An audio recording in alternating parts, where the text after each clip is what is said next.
grabar la sesión.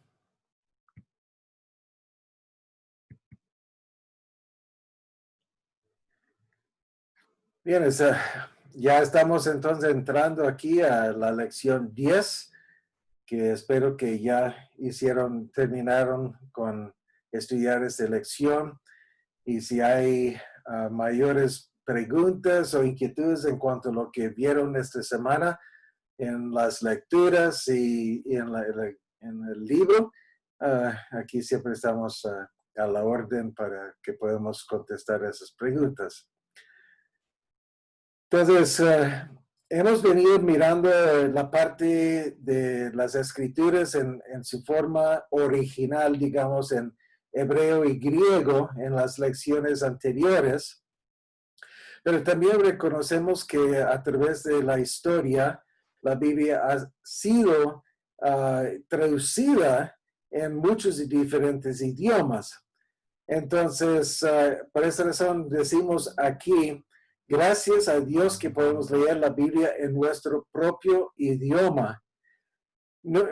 Nosotros podemos ir tal vez que unos 400, 500 años atrás y ver que la mayoría de las personas no tenían Biblia en su mano. Y digamos en todo el mundo, solo ciertas personas podían tener la Biblia y también como la Biblia estaba tal vez en latín o en otro idioma, solo ciertas personas podían leer. Y aquí en Guatemala, yo no sé si digamos unos 100, 150 años que la Biblia entró también a Guatemala y comenzaron a hacer traducciones a los diferentes idiomas aquí en Guatemala. Yo tenía la inquietud si algunos de ustedes han leído la Biblia en otro idioma que no sea español, es decir, en uno de los idiomas de Guatemala, porque sería interesante uno pensar qué bendición es que cualquier idioma aquí en Guatemala puede leer su Biblia en su propio idioma ahora. Entonces, estamos pensando un poquito sobre lo que son las traducciones y las diferentes versiones de la Biblia que nosotros tenemos a nuestro alcance en este tiempo de 2020. Entonces, cuando pensamos un poquito sobre la Biblia y la historia cristiana, aunque ustedes leyeron ahí en el libro de Estudios Clase, pero a través de la historia de la iglesia, la Biblia siempre ha sido el libro más importante. La Biblia es un libro histórico y a su vez ha influido grandemente en la historia humana.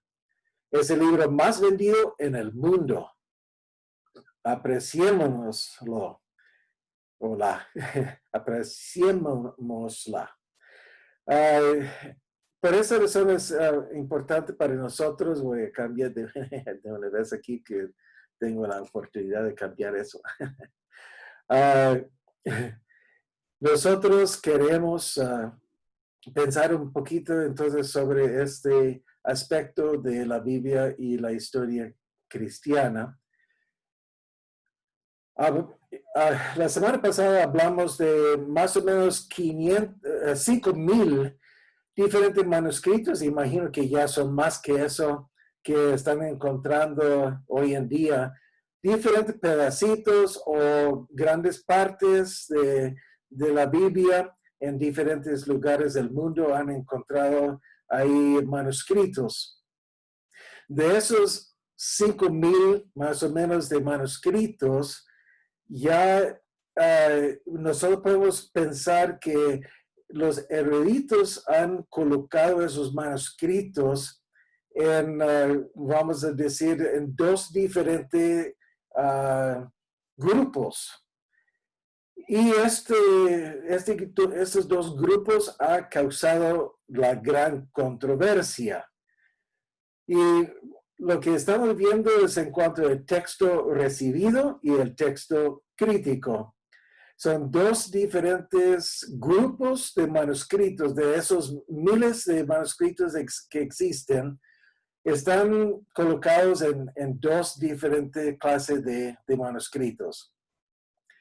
Y entonces, esto ha causado para algunas personas crítica también en cuanto a cuál es lo mejor, cuál el texto recibido, el texto crítico, cuál es el mejor grupo de manuscritos para hacer las traducciones.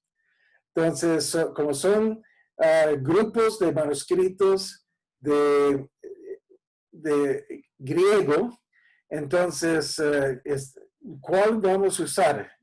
¿El texto recibido o el texto crítico para basar nuestra traducción de la palabra de Dios? Cuando pensamos por individual cada uno de estos, el texto recibido, que fue el texto más usado hasta, digamos, el siglo pasado, tiene muchas copias, pero copias que fueron hechas durante los siglos 9 al 15, más o menos es cuando encuentran estos textos griegos, es decir, que son copias recientes, más recientes, digamos, aunque para nosotros se parece ser bastante viejo, pensando del siglo 9 hasta el siglo 15. También vemos que en este grupo de textos griegos, el texto tiene mayor añadidos. Es decir, como vimos la semana pasada, que tal vez alguna persona haciendo copia añadió una palabra, dos palabras, una frase o algo al texto.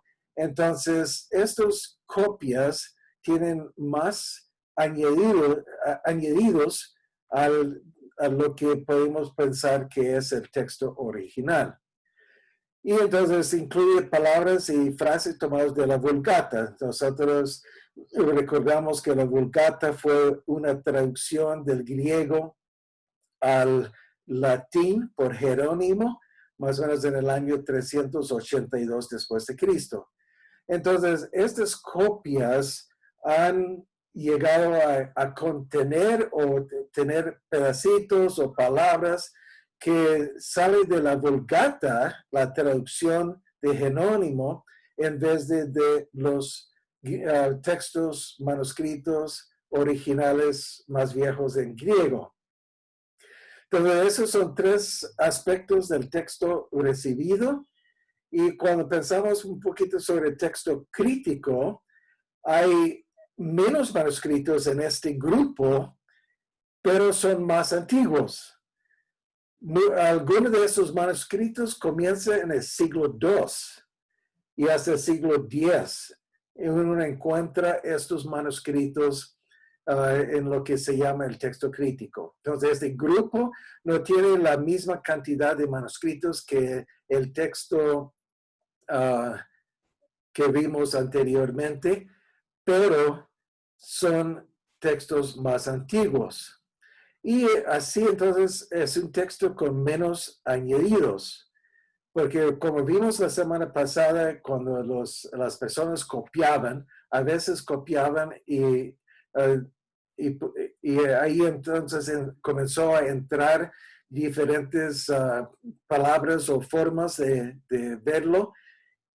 Y cuando alguien hace eso, entonces todas las copias de ahí en adelante van a tener esa misma añadido que hizo una persona.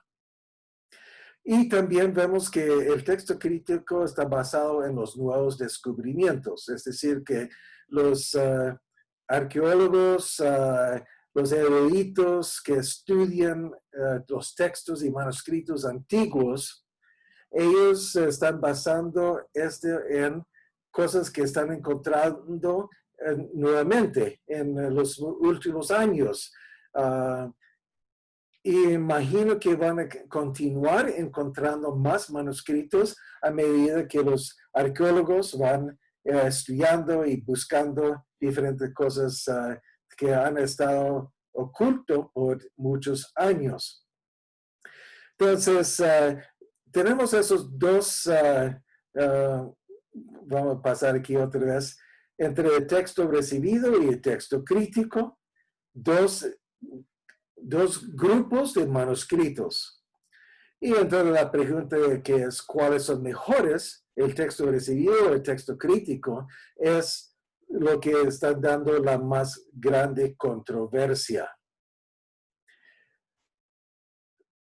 Además de la base de la traducción, si nosotros vamos a utilizar el texto recibido o el texto crítico, cuál de las bases vamos a usar, también vemos que hay tres clases de traducción, tres formas de traducir de un idioma a otro idioma. Entonces sabemos que hay muchas versiones de la Biblia. En parte depende de la clase de traducción que se busca realizar. Cuando se traduce un texto de un idioma a otro, hay que tomar en cuenta el propósito de la traducción. También tenemos que recordar que al traducir de un idioma a otro, no es posible de hacer una traducción literal palabra por palabra, porque tal vez no va a tener el mismo sentido en otro idioma. Entonces, parte del proceso de traducción es buscar palabras que signifiquen igualito el texto original en el otro idioma. Entonces, hay tres formas de hacer traducciones y son tres maneras que la mayoría de nuestras Biblias hoy están usando una u otra de estas maneras de traducción. Aquí tenemos un cuadro que vamos a estar mirando uno por uno. Tenemos literal, tenemos idiomática y parafraseada. Son tres diferentes tipos de traducciones. Ahora, entonces, cuando pensamos un poquito sobre la clase de traducción que vamos a usar, podemos comenzar primeramente con lo que llamamos el tipo literal. Lo que también otra palabra que utilizan muchas veces es equivalencia formal. Es decir, que es una forma más formal de hacer una traducción. Entonces aquí hacemos un poquito de explicación, aunque por la gramática no pueden darnos literalmente palabra por palabra, pero tratan de buscar el sentido de cada palabra y luego buscar una palabra equivalente en el otro idioma. Entonces aquí nosotros tenemos un ejemplo de eso en 1 de Pedro 1:13, que dice, ceñir los lomos de vuestro entendimiento. Ahora, eso es una traducción del griego, haciendo literalmente una traducción formal, poniendo ceñir los lomos, porque así está en el griego, en el original. Ahora, el problema que tenemos con una traducción tan literal como eso, es que nosotros podemos ver que tal vez no entendemos el sentido de ceñir los lomos. Recordamos que todo idioma tiene modismos, tienen formas de hablar que son muy propios de cierto idioma. Y alguien que viene de otro país, alguien de Sudamérica puede venir a Guatemala y comenzar a escuchar a alguien hablar en español y van a decir, bueno, yo entiendo las palabras, pero no entiendo lo que está tratando de decir, porque están usando modismos, están usando frases que no tienen ningún sentido para mí. Entonces, eso es lo que vemos en la Reina Valera 60, que ceñir los lomos es una traducción literal, pero no nos ayuda mucho en entender lo que Pedro está diciendo ahí en ese versículo. Algunos ejemplos que tenemos de esta clase de traducción, obviamente la Reina Valera, también Biblia de las Américas es un poquito más literal también en ese sentido. Y otra Biblia que tal vez no es muy común y solo es del Nuevo Testamento, es la Biblia textual. Entonces, son tres ejemplos de Biblias, traducciones, que utilizan esta forma de equivalencia formal.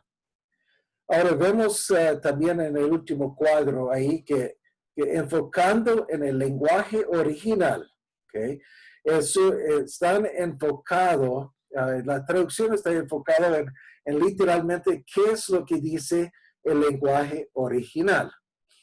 Ahora, el problema que tenemos en alguna traducción literal de esta manera es que puede ser más difícil de entender, porque ahí están los modismos sin darnos ayuda en entender el significado de cierto modismo. La segunda clase de traducción es lo que llaman idiomática. Y nosotros vemos aquí que es una equivalencia dinámica o funcional. En ese sentido que están buscando una equivalencia entre el original y la traducción al idioma de la persona en una forma más dinámica en vez de simplemente formal y también funcional porque entonces funciona mejor para la persona entender lo que está diciendo ahí. Y vemos que es una traducción concepto por concepto en vez de palabra por palabra o en equivalencias actuales. Es poner las ideas en términos que se usa hoy. Entonces, inclusive en esto no es que solo estamos pensando que vamos a traducir la Biblia en español y ese español va a ser bien para 1000 años. El problema es que nosotros sabemos en cuanto a la Reina Valera, que cuando salió en 1611, ninguno de nosotros podemos leer esa traducción en español y entender lo que está diciendo ahí, porque el español ha cambiado a través del tiempo.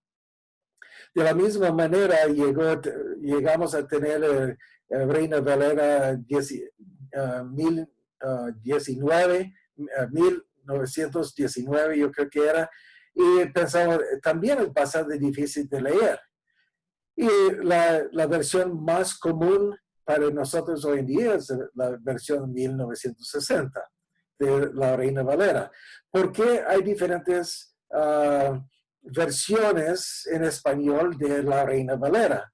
Es porque necesitamos, como dice aquí, poner en términos que se usa hoy. Tenemos que ponerlo en frases y en palabras que son actuales en el idioma de hoy. Aquí nosotros mostramos también algunos ejemplos de esta clase de traducción. La nueva versión internacional y también la Reina Valera actualizada. Entonces, la Reina Valera ha visto también la necesidad de actualizar la Reina Valera al idioma de hoy, entonces sacaron una versión Reina Valera actualizada. Y está enfocando su traducción en el lenguaje al que se traduce. Entonces, aquí vemos que, usando el ejemplo de español, están más interesados en cómo decirlo en español, cuando el otro estaba pensando más lo que decía en griego. Entonces, aquí enfocado en el lenguaje al que se traduce. El problema que podemos tener con una de esta forma de traducción es el traductor tiene que hacer su propia hermenéutica. Él tiene que leer el griego y pensar qué es exactamente lo que el autor original quiso decir con esta frase, con esta oración, con este versículo, con este capítulo de algún libro, qué es lo que él quería decir. Y luego entonces ponerlo en algo similar, lo más cercano posible en español. Pero entonces él tiene que hacer hermenéutica, él tiene que descifrar exactamente lo que el autor quiso decir con esas palabras. Ahora, aquí tenemos el mismo versículo que vimos anteriormente de Reina Valera 60. Dispónganse para actuar con inteligencia, tengan dominio propio. Ahora, si volvemos otra vez allá, 1 Pedro 1:13 de Reina Valera, ceñid los lomos de vuestro entendimiento. Y uno dice, realmente no entiendo bien el significado de esa frase. Entonces, la nueva versión internacional está diciendo, dispónganse para actuar con inteligencia, tengan dominio propio, para ayudarnos a dar el sentido original del griego, ahora en alguna forma más entendible por nosotros. Entonces vemos como la otra versión utilizando la clase idiomática ayuda en dar claridad a partes de la Biblia que pueden ser bastante difíciles de entender si solo utilizamos equivalencia formal del literal. Ahora nosotros ponemos aquí la parafraseada, también es una traducción de la Biblia, pero es una traducción en lenguaje popular y sencillo para entenderlo fácilmente. La mayoría de las Biblias parafraseadas están tratando de poner la Biblia en cierta forma para que alguien en tercero primaria puede leer y entender lo que está escrito ahí. Entonces es bastante diferente ahí en ese sentido, porque está tratando de hacerlo bien sencillo en la forma de decirlo. Como ejemplos de esta clase tenemos Dios habla hoy, traducción en lenguaje actual, y también Biblia de Jerusalén. Son 3 ejemplos de Biblias que han sido traducidas con la clase de parafraseada. Y entonces vemos que el propósito de esta clase es enfocado en el lenguaje al que se traduce, pero en palabras sencillas. El problema es que el traductor puede imponer su propia doctrina. Entonces, como está tratando de decir las cosas en la forma más sencilla posible, es muy posible para una persona de incluir su forma de ver las cosas, su doctrina a la traducción. Entonces, es tal vez menos confiable, aunque podemos usar Biblias parafraseadas para tal vez ayudarnos en entender ciertas partes. Ahora, aquí tenemos la nueva traducción viviente, que también es una de esta clase de parafraseada. Y ahí dice, preparen su mente para actuar y ejerciten el control propio. Entonces vemos que primero de Pedro, ceñid los lomos de vuestro entendimiento. El sentido de esa frase es la necesidad de preparar nuestra mente para poder actuar y también ejercer el control propio en nuestra vida cristiana. Obviamente, esto es mucho más fácil de entender que ceñir los lomos de vuestro entendimiento. Tal vez para ayudarnos un poquito en cuanto a eso, como eso, ceñir los lomos de vuestro entendimiento es un modismo, tomando algo del tiempo del Antiguo Testamento, del Nuevo Testamento, del tiempo de Jesús, el tiempo de los apóstoles, que ceñir los lomos era una forma para ellos prepararse para poder trabajar o correr. Y la idea era de ceñir los lomos, significa que el hombre para poder trabajar y tal vez correr, levantaba su túnica, como ellos usaban túnicas y no tenían pantalones como tenemos nosotros hoy. Ellos levantaban su túnica y lo ceñaba esa túnica en el cinturón de ahí alrededor de sus lomos, es decir, de su cadera. ¿Okay? Entonces, levantan ahí y colocan la parte ahí para dejar libre sus piernas. Sus piernas ahora ya no va a estar con el problema de la túnica estorbando ahí su forma de correr o trabajar.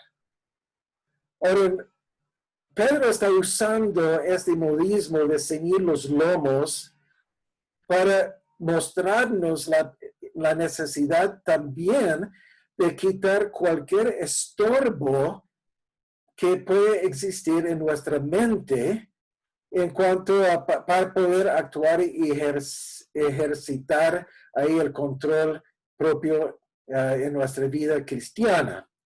Entonces, ahora, si nosotros conocemos el modismo original de Pedro, al hablar de eso ahí en 1 de Pedro, ya podemos entender mejor lo que él quiere decirnos a través de ceñir los lomos de vuestro entendimiento. Obviamente, en nuestro entendimiento, la mente no tiene lomos. Por esa razón, es un modismo, ceñir los lomos de vuestro entendimiento.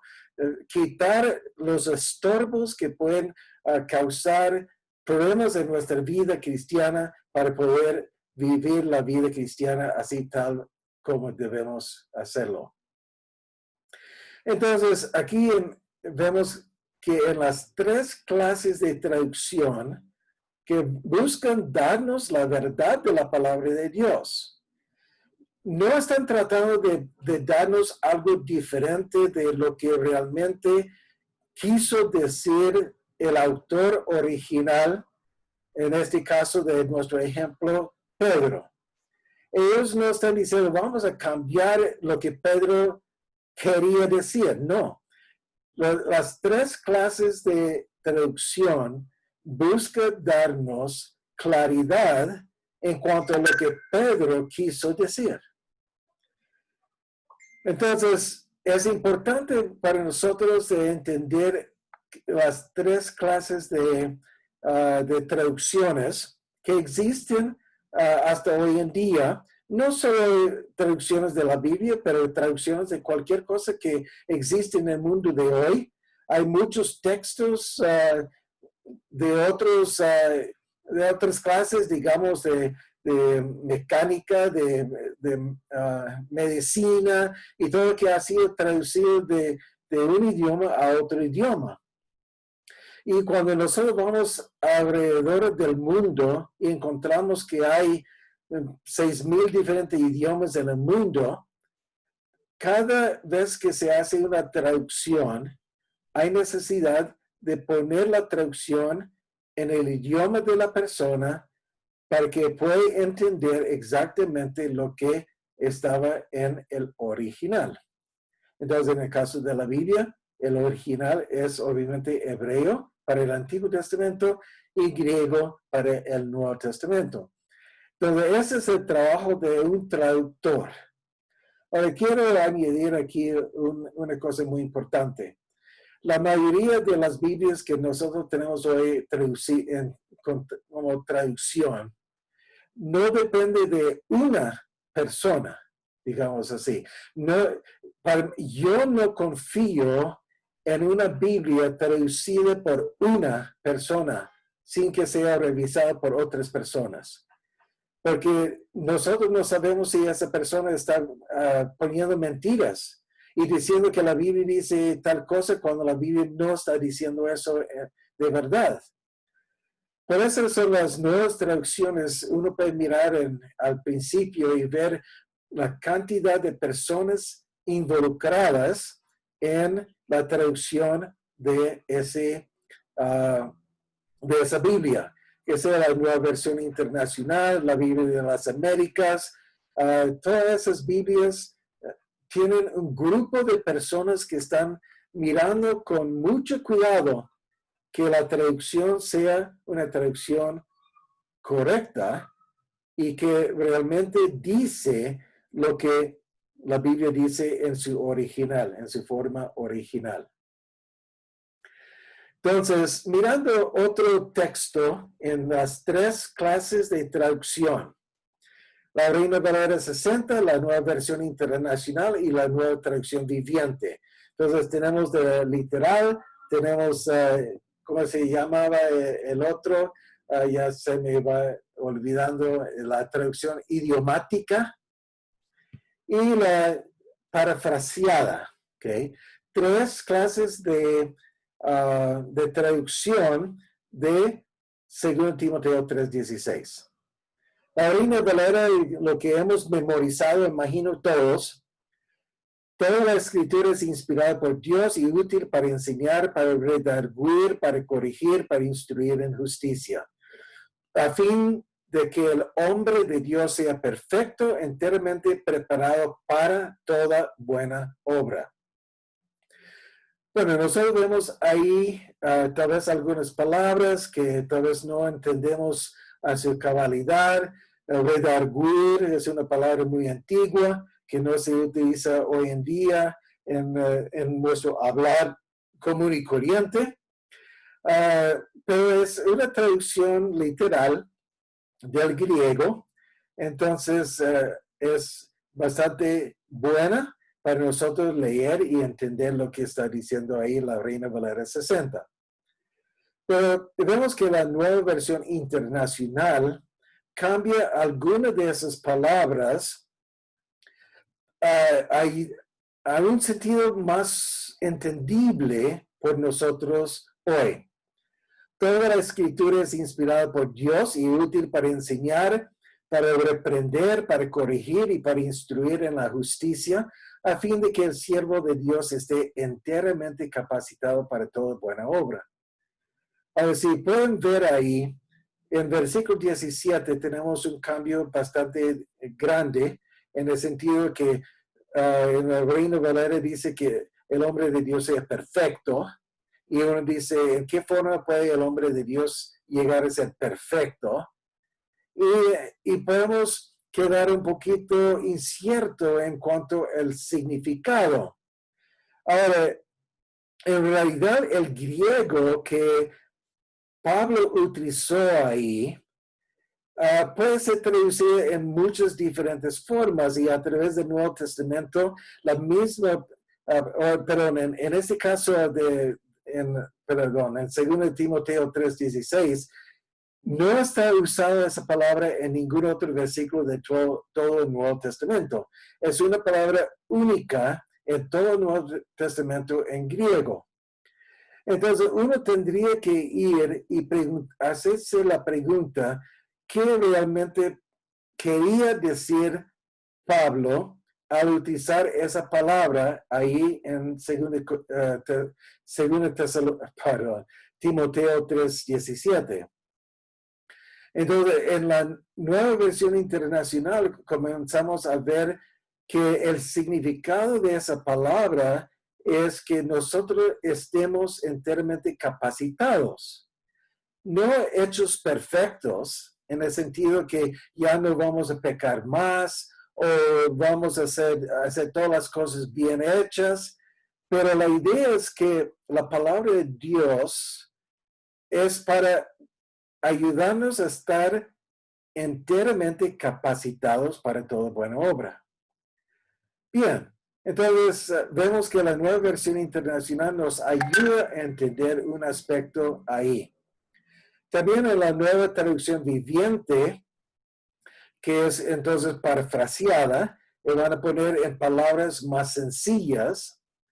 Toda la escritura es inspirada por Dios y es útil para enseñarnos lo que es verdad y para hacernos ver lo que está mal en nuestra vida, nos corrige cuando estamos equivocados y nos enseña a hacer lo correcto.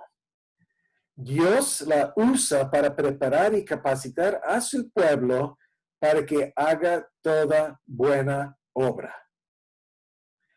Entonces, vemos que la parafraseada nos ayuda a entender cada una de las palabras que estaba en la Reina Valera 60, cuando dice enseñar, redarguir, corregir e instruir.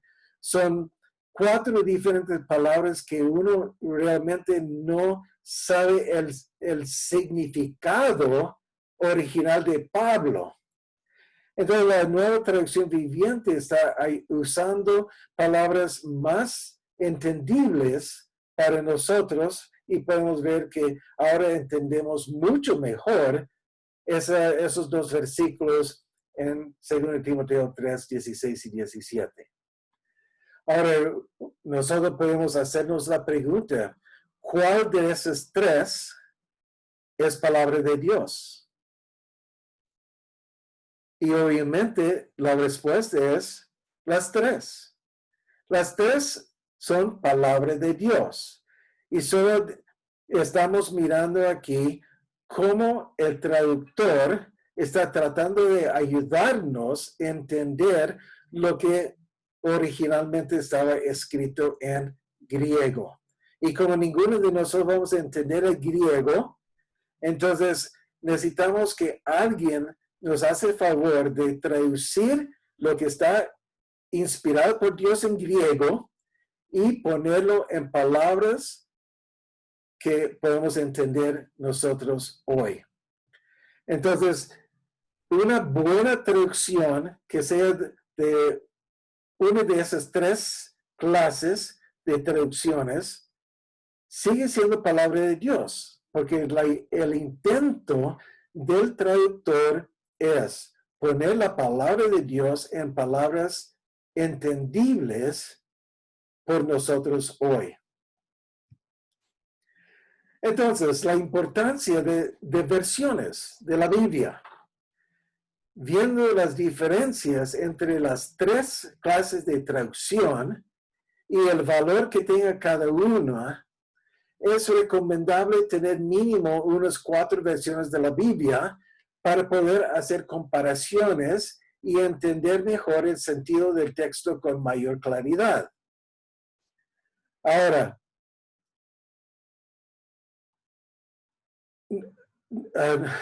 si usted tiene un celular inteligente, lo más probable es que usted ya tiene como 15 o 20 versiones de la Biblia en sus manos. Porque eso es lo que uno ve ahora, hoy en día, con las personas con celulares inteligentes, que uno puede pedir un texto de la Biblia en cierta traducción.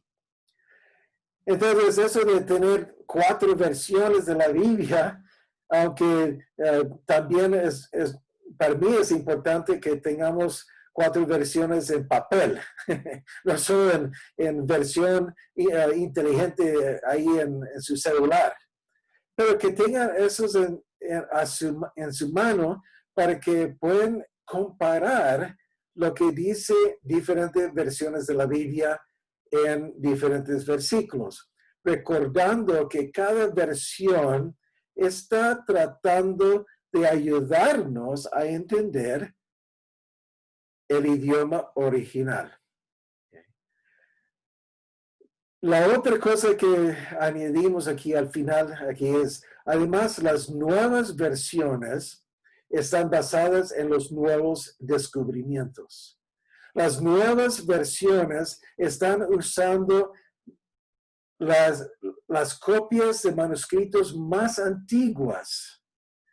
Y así entonces ellos están reconociendo que a veces hay cosas en las copias más recientes donde hay añadidos ahí de palabras o frases o algo así.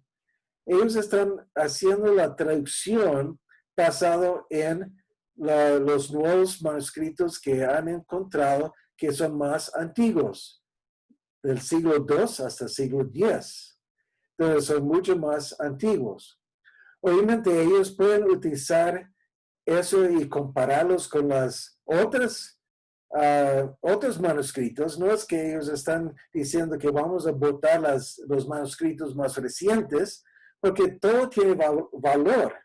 Todos los manuscritos tienen un gran valor de comparación para poder comparar un manuscrito con otro manuscrito y ver cuál tiene la razón ahí en cuanto a la palabra exacta que debemos usar en la traducción de la Biblia.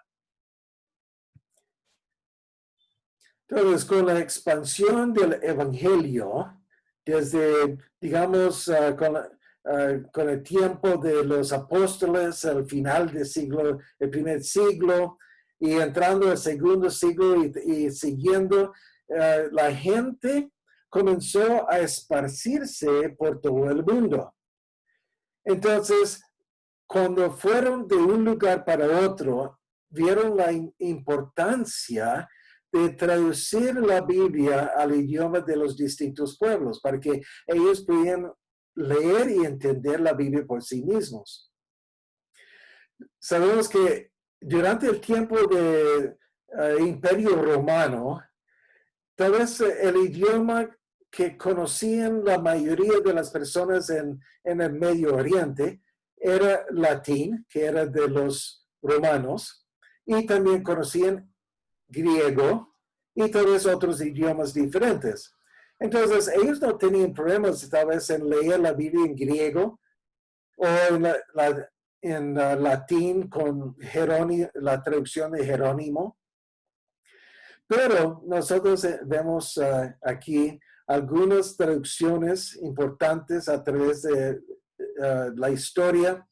Y vimos algunos de estos en la semana pasada también cuando hablamos de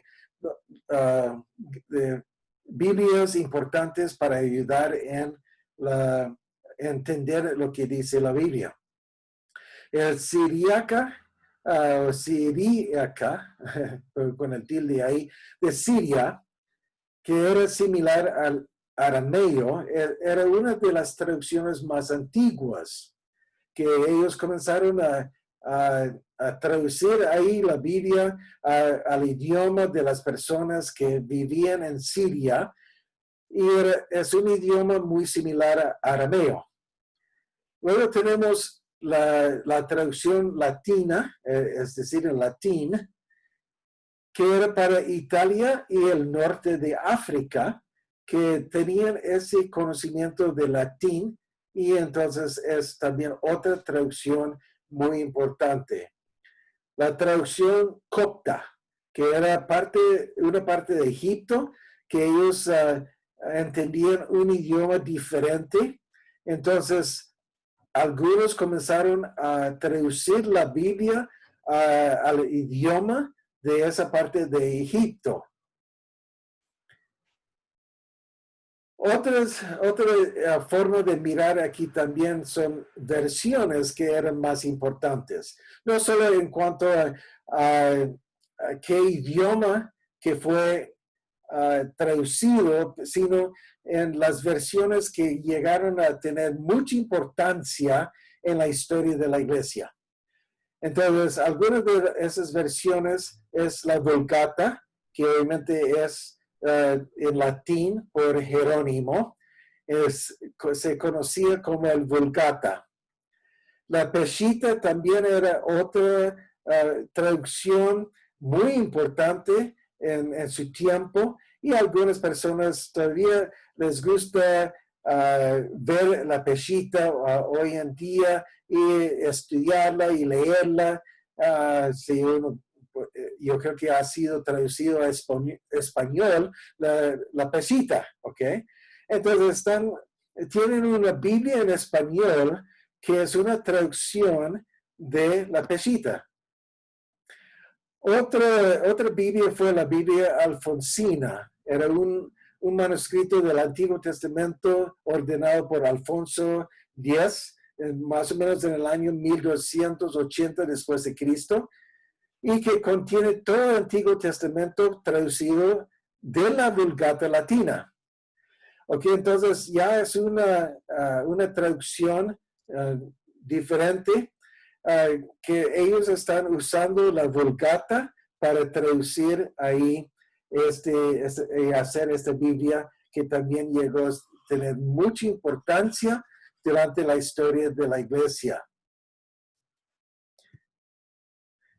También tenemos la versión de Francisco de Encinas y la Biblia de Ferrara, que nuevamente simplemente uno puede poner en Google esos nombres y tal vez leer algo, mucho más información acerca de cada una de estas versiones que llegaron a ser bastante importantes históricamente para la iglesia. Y luego tenemos Casiodoro de Reina, lo que también fue llamado Biblia del Oso, que fue traducido de hebreo y griego a español en 1569. Luego, esta versión de Casiodoro de Reina fue revisada por Cipriano de Valera en 1602. Eso es lo que nos da la Reina Valera, que nosotros tenemos nuevamente revisiones en 1909, 1960, 1995, como parte de revisiones de lo que es la Reina Valera. Entonces, Casiodoro de Reina hizo la primera traducción a español y Cipriano hizo algunas revisiones. Y esa revisión entonces de la Reina Valera ha venido hasta nosotros hoy en día y es la versión más usada en América Latina, tal vez en cualquier país de habla español. Una de las cosas interesantes en cuanto a eso de Casiodoro de Reina, que fue llamado Biblia del Oso. ¿Por qué Biblia del Oso? Es porque en la portada, aquí nosotros podemos ver, aquí está escrito en español, ¿no? Lo puede entender muy bien, ¿no?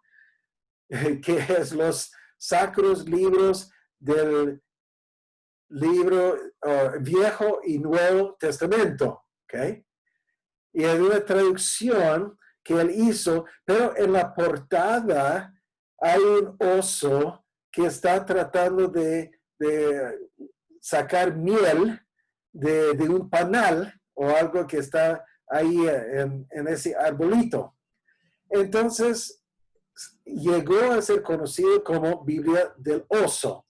Y eso es la traducción de Casiodoro de Reina, que él hizo ahí en tantos años en el pasado, 1569, dándonos en español la Biblia para que la gente de habla española podía leer la Biblia por su propia cuenta. Y es cuando la gente comienza a leer la Biblia por sí mismos, que la Biblia comienza a llegar a ser parte de la vida personal de cada persona.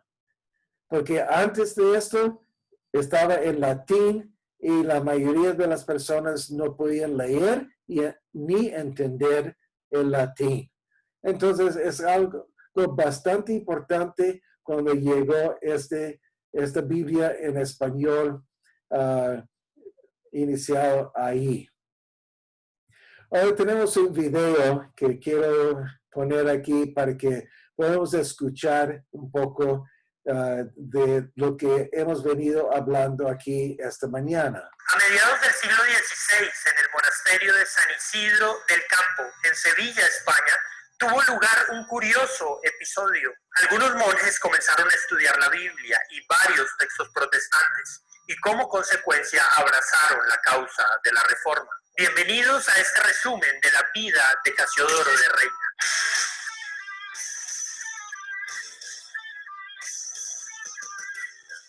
La Biblia en español. En el siglo XVI los españoles carecían de la traducción completa de las escrituras. Había algunas versiones en circulación, pero tenían poca difusión. Una de estas versiones, basadas en la Vulgata, fue la Biblia alfonsina, comisionada en el siglo XIII por el rey Alfonso X. Otras versiones normalmente incorporaban solo ciertas porciones del Nuevo Testamento o de los Salmos y eran difíciles de entender. Aunque existían varias versiones, el pueblo no tenía acceso a ellas, pues aún no habían llegado a la imprenta. Poseer un ejemplar de las Escrituras era privilegio de ricos y eruditos. Además, aunque hubieran abundado las Biblias, el analfabetismo reinaba por doquier. Monje convertido. Casiodoro de Reina nació en Montemolín, España, en 1520. Siendo muy joven ingresó como monje en el monasterio de San Isidro del Campo en Sevilla, que permanecía a la orden de los Jerónimos. La lectura de la Biblia y de los libros luteranos le llevó a él y a otros monjes, entre ellos Cipriano de Valera, a abrazar las ideas de la Reforma protestante que se estaban propagando por toda Europa. Pero la Inquisición fue alertada sobre estos monjes rebeldes, así que en 1557, Casiodoro y 12 frailes más tuvieron que darse prisa para abandonar España. No se sabe el medio de transporte ni la ruta, pero lograron llegar a la Ginebra de Calvino, en la que se refugiaban gran parte de los protestantes que huían de la persecución. Sin embargo, Casiodoro pronto se dio cuenta de que no quería quedarse allí mucho tiempo, debido a sus diferencias con Calvino. En 1559 decide dejar Ginebra y marcharse a Frankfurt, uniéndose allí a una iglesia de habla francesa. Perseguido en Inglaterra. Sin embargo, cuando Elizabeth I asciende al trono de Inglaterra, Casiodoro decide mudarse a Londres. Allí se encontró con otros que huían de la persecución en España. La corona le permitió el uso de una iglesia. Así Casiodoro dirigió una congregación reformada española en Londres. En esos años, gozando de una relativa tranquilidad, pudo dedicarse a sus labores pastorales y al inicio de su proyecto más importante, la traducción de la Biblia al castellano. Pero, pese a los años transcurridos desde su salida de España, la Inquisición le seguía los pasos mediante agentes que informaban de cada actividad que realizaba. Por otra parte, sus hermanos protestantes no estaban muy satisfechos con su pensamiento abierto y tolerante. En 1563 fue acusado del delito de sodomía. Los acusadores hicieron correr la versión de que Reina había mantenido relaciones sexuales con un hombre antes de su matrimonio. Sospechando del complot en su contra, Casiodoro decide huir de Inglaterra en 1564. Así pues, Reina, acechado en todas partes por los seguidores de la Inquisición y sospechoso de herejía o de peores cosas, vagó durante más de 3 años entre Frankfurt, Heidelberg, el sur de Francia, Basilea y Estrasburgo, buscando un lugar donde establecerse como pastor en alguna iglesia o como simple artesano y poder dar así término a la traducción de la Biblia. Pero antes de asumir cualquier cargo como pastor, Reina debía solucionar el escándalo que había provocado su huida de Londres. Confiado en su inocencia, marchó a Londres para someterse a un nuevo juicio. Finalmente se demostró su inocencia. Además de salir a la luz un plan de las autoridades de la Inquisición para desacreditarlo. A la traducción. La injusta persecución de la que fue objeto no lo detuvo de entregarse en cuerpo y alma a la traducción de la Biblia al castellano. Después de conseguir financiamiento para el proyecto, continuó la traducción. Casiodoro de Reina no usó la Vulgata latina como fuente, que era lo más común para estas traducciones. Para el Antiguo Testamento usó como base el texto masorético hebreo y para la traducción del Nuevo Testamento, Reina se basó en el Textus Receptus, el texto griego editado y publicado por Erasmo de Rotterdam, el mismo que usó Lutero en la traducción de la Biblia al alemán.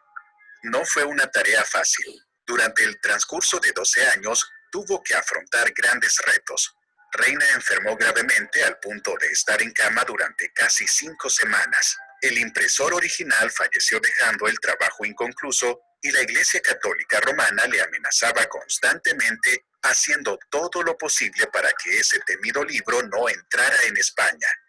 Pero Pero a pesar de estos inconvenientes, el 24 de junio de 1569, la obra culminó con la impresión de 2.600 ejemplares. La llamaron la Biblia del Oso, llamada así por la ilustración en su portada de un oso que intenta alcanzar un panal de miel colgado en un árbol. Se colocó esta ilustración, logotipo del impresor bávaro Matías Apiarus, para evitar el uso de íconos religiosos, ya que en aquel tiempo estaba prohibida cualquier traducción de la Biblia a lenguas vernáculas. En el año de 1585, las tropas españolas tomaron la ciudad de Amberes y obligaron a los protestantes a abandonar la ciudad. Ante tal situación, Reina viajó a Frankfurt, pero allí no se le concedió el permiso para ejercer como pastor y por tanto se vio obligado a trabajar comerciando con telas y sedas. En 1593 fue oficialmente nombrado pastor de la iglesia de Frankfurt. Pero su labor pastoral no duraría mucho tiempo, puesto que 8 meses después, en marzo de 1594, falleció. Su legado. A pesar del gran esfuerzo de Casiodoro de Reina, su versión no se extendió por los territorios de habla hispana, en gran medida por las políticas de extrema vigilancia de las autoridades de la Inquisición. De hecho, fue tan efectiva la vigilancia que esta importante obra permaneció en el olvido durante el siglo XVII y XVIII. En 1602, Cipriano de Valera publicó una segunda edición actualizada. A través del tiempo, esta versión llegó a ser conocida como la Biblia del Cántaro o Reina Valera. La versión Reina Valera tuvo un renacer con la expansión del protestantismo en América Latina y en España a partir del siglo XIX. En 1862 fue publicada por la imprenta de la Universidad de Oxford. La Sociedad Bíblica Americana patrocinó una revisión de la Biblia en español en 1907. Conjuntamente, la Sociedad Bíblica Americana y la Sociedad Bíblica Británica y extranjera decidieron emprender otra revisión, que encargaron a un comité, el cual comenzó a reunirse en 1909 y publicó su versión revisada en 1923. La que se conoce como Reina Valera 1909, por el año en que comenzó el trabajo. Posteriormente, las Sociedades Bíblicas Unidas revisaron la Reina Valera en 1960, 1995 y 2011. Hoy en día, la Biblia Reina Valera, especialmente la versión de 1960, se ha convertido en la versión preferida de las iglesias protestantes en Latinoamérica, España y los Estados Unidos. Pero no olvidemos a quién Dios usó para este fin. Casiodoro de Reina fue capaz, en solo 10 años, por su propia cuenta y en medio de un ambiente hostil, de producir una versión de la Biblia que es todo un hito de la literatura hispana. Aparte de la traducción de la Biblia, nos dejó otro legado importante, su espíritu pacificador y comprensivo. Se opuso a la violencia como una forma de defender la fe. Abogó por el hecho de que los anabaptistas fueran tratados como hermanos, y siempre fue un defensor de la unidad entre los protestantes. Sin ninguna duda, Casiodoro de Reina fue un hombre adelantado a su tiempo. ¿Y tú?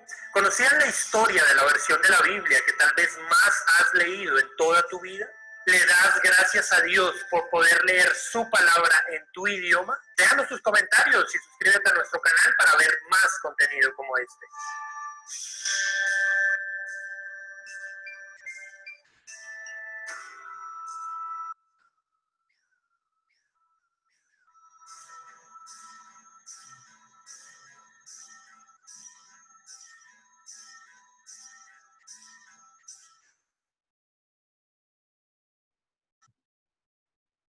Bien, entonces nosotros vemos aquí también que es interesante notar que Casiodoro de Reina confesó que su obra no sería la definitiva, que tendría que pasar por revisiones.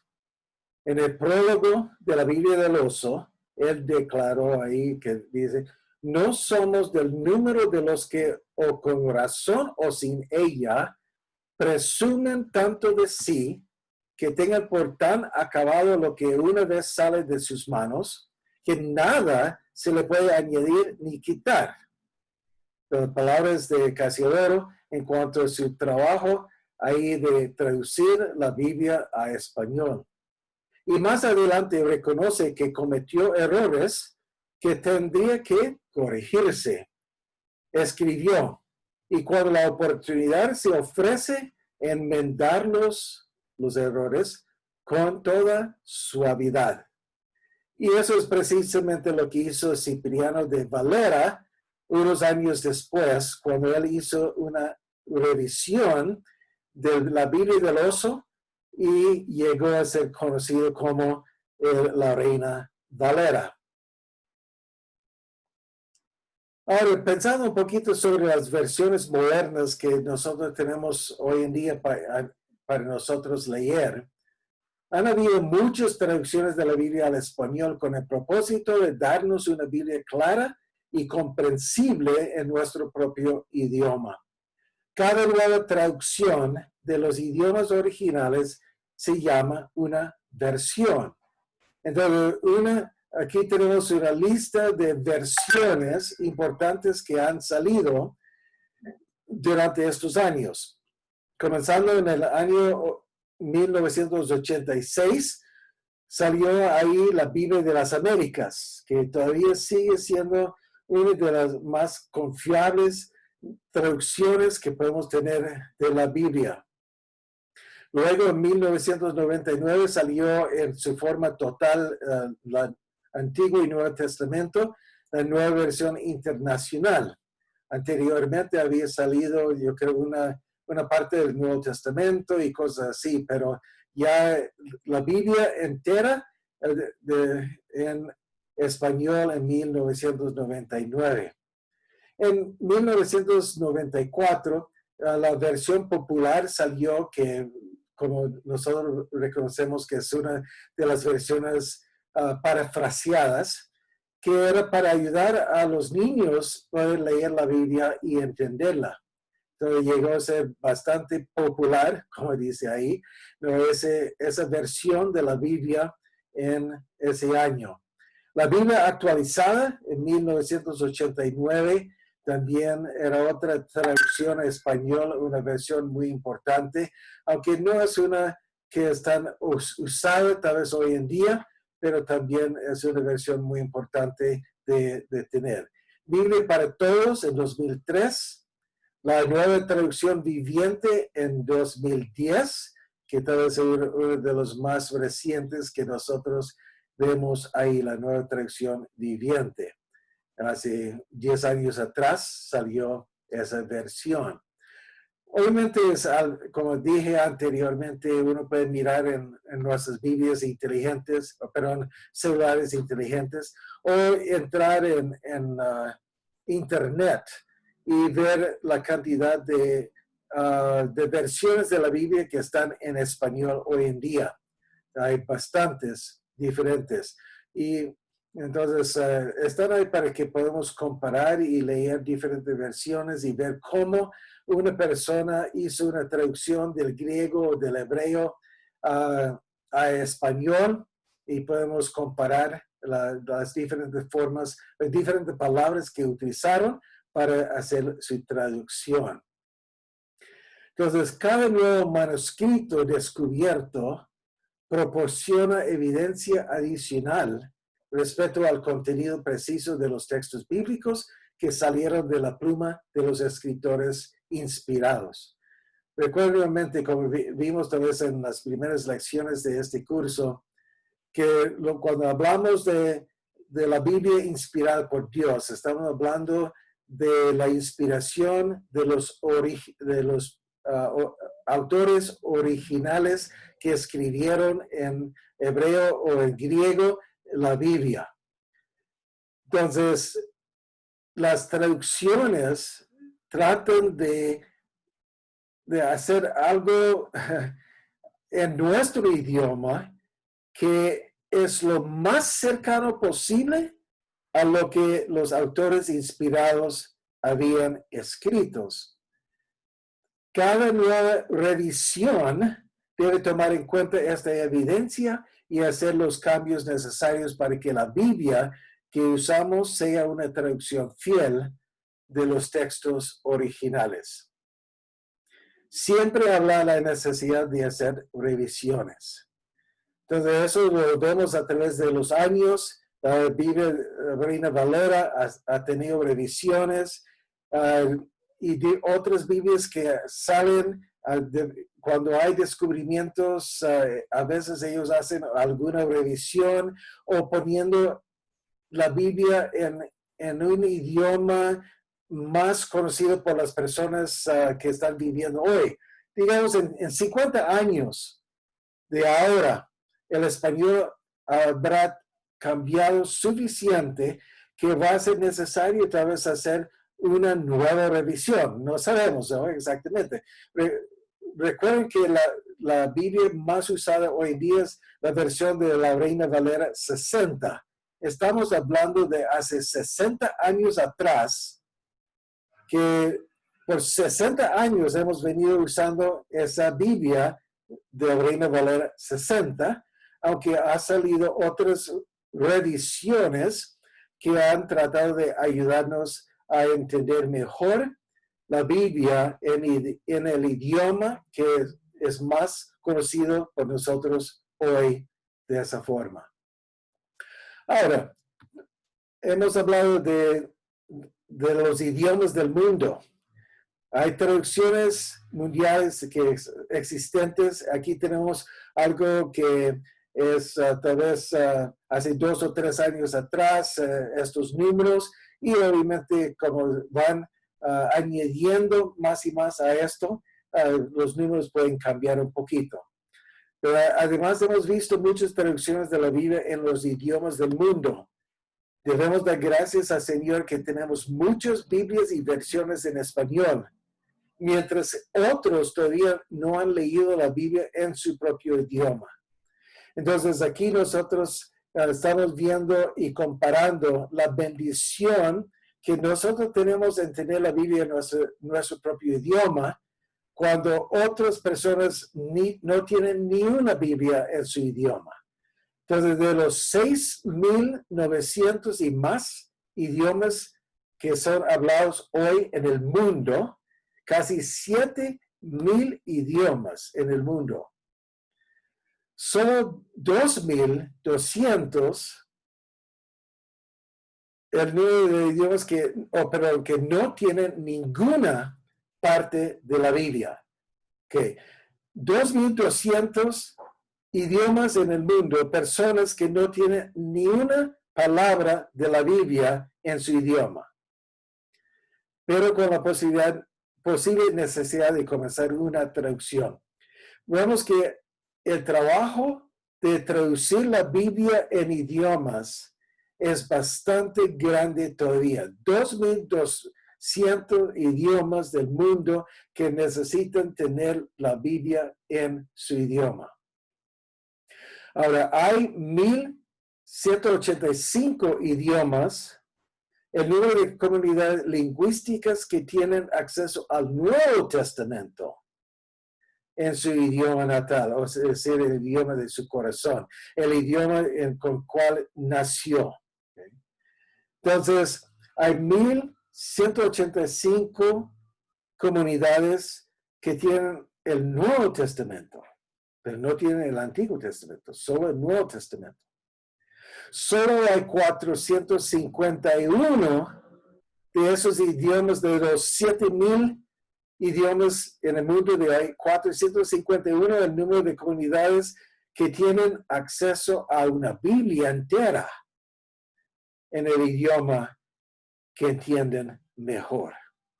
Entonces, de 7,000 idiomas, solo 451 tienen la Biblia completa en su mano para leer en su propio idioma. Y que hay unos 20, 22 idiomas aquí en Guatemala. De esos 451, no sé si los 22 tienen toda la Biblia en su idioma o solo el Nuevo Testamento, o si ya tienen toda la Biblia. Pero aún aquí en Guatemala hay comunidades que necesitan tal vez ayuda en poder leer la Biblia en su propio idioma. Aquí hay un relato interesante. Un indígena preguntaba al misionero que estaba traduciendo la Biblia, ¿su padre tuvo estas palabras? Y el misionero contestó, sí. ¿Su abuelo tuvo estas palabras? Y nuevamente tenía que decir, sí. ¿Su bisabuelo tuvo estas palabras? Sí.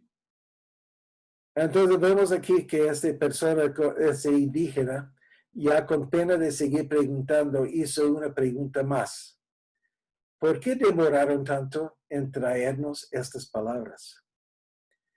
Y uno puede pensar en esos 6,000 o 5,000 idiomas en el mundo que no tienen ni una palabra en su propio idioma.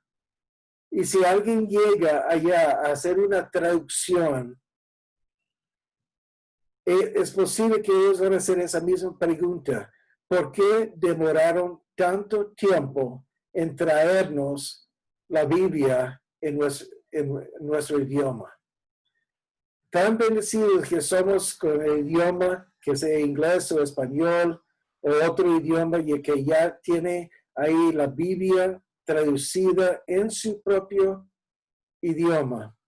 ¡Qué bendición es para nosotros! Cada una de las traducciones de la Biblia a los idiomas del mundo pueden ser consideradas palabra de Dios. En todas las diferentes palabras, idiomas del mundo que tienen la palabra de Dios en su idioma, ellos están leyendo la Biblia, que es palabra de Dios, aunque sea una traducción de los originales, griego y hebreo. Ellos están leyendo palabra de Dios en su propio idioma. Gracias a Dios que ha habido personas capacitadas para traducir la Biblia a nuestro idioma, para poder leerla y escucharla con entendimiento. Si nosotros estuviéramos todavía en el tiempo de, digamos, Martín Lutero o anterior a él, que solo en latín, si estuviéramos todavía con la Biblia en latín, ¿cómo sería nuestro entendimiento? ¿Cómo sería nuestra lectura de la palabra de Dios? Así termino aquí este trimestre con la idea de que bellas palabras de vida que nosotros tenemos en nuestras manos. Y gracias a Dios, que desde que Moisés escribió las primeras palabras de la Biblia y el apóstol Juan escribió la última palabra de la Biblia, Dios ha venido cuidando la Biblia a través de todos estos siglos para que nosotros pudiéramos tener la Biblia en nuestras manos, en nuestro idioma hoy. Y eso es para dar gracias a Dios. Bien, entonces estamos aquí terminando nuestro curso de este trimestre. No sé qué pasó con los demás que no entraron aquí hoy para terminar este tiempo aquí juntos, pero gracias por los que han venido aquí esta mañana para terminar el curso y esperamos que ha sido de mucha bendición, ayuda en su vida de entender lo que es la Biblia que tenemos en nuestras manos y dar gracias a Dios que tenemos la Biblia todavía en nuestro alcance, que está a nuestro lado en nuestro idioma para poder leer y entender. ¿Hay alguna pregunta o inquietud que salió de las lecturas o preguntas acerca de lo que hemos visto este trimestre? Podemos tomar unos minutos más si hay necesidad, o podemos también terminar aquí nuestro tiempo. Y gracias por ustedes que han deseado en estudiar este trimestre y espero que sigan. El próximo trimestre ya pueden inscribirse, ya pueden anotarse para comenzar a tomar el curso del próximo trimestre, otros 3 cursos para seguir estudiando y trabajando de esa forma. ¿Alguna pregunta o comentario para terminar aquí esta mañana? Gracias, licenciado, por la paciencia y gracias por tomarse el tiempo para querernos explicar más a profundidad. Pues en el caso mío, solo agradecerle, licenciado, ya que en varias ocasiones pues he tenido el privilegio de estar ahí con usted aprendiendo. Solo agradecerle por este otro trimestre más, licenciado. Gracias. Muchas gracias. Sí, licenciado David, Dios le bendiga y muchas gracias por toda la enseñanza que nos impartió este trimestre. Yo le agradezco muchísimo porque realmente es de ayuda, es de mucha ayuda para mí porque realmente voy aprendiendo, voy aprendiendo más en la vida, dijo, porque no sabía nada de eso de las traducciones ni nada. Ahí se estaba a cero. Pero muchas gracias, licenciado, y espero que sigamos adelante, ¿verdad? Y verlo en algo otras clases más adelante, porque sí, es muy interesante. Bueno, Muchas gracias. gracias, Dios le bendiga.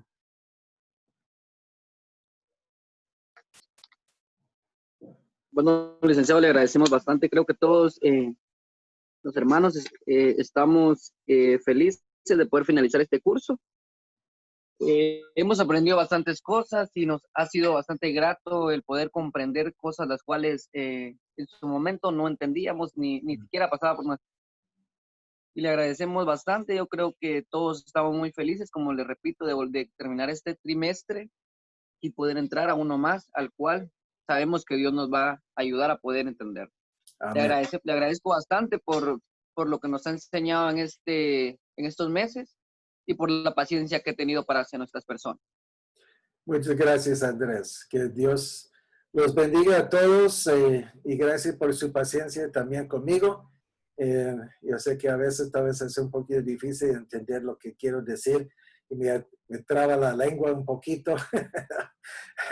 Pero gracias a Dios que pudimos terminar aquí otro trimestre y que Dios siga bendiciendo sus vidas, sus ministerios, todo lo que están haciendo ahí para la gloria de Dios. Gracias. Entonces ahí Amén. nos despedimos y gracias por cada uno de ustedes también.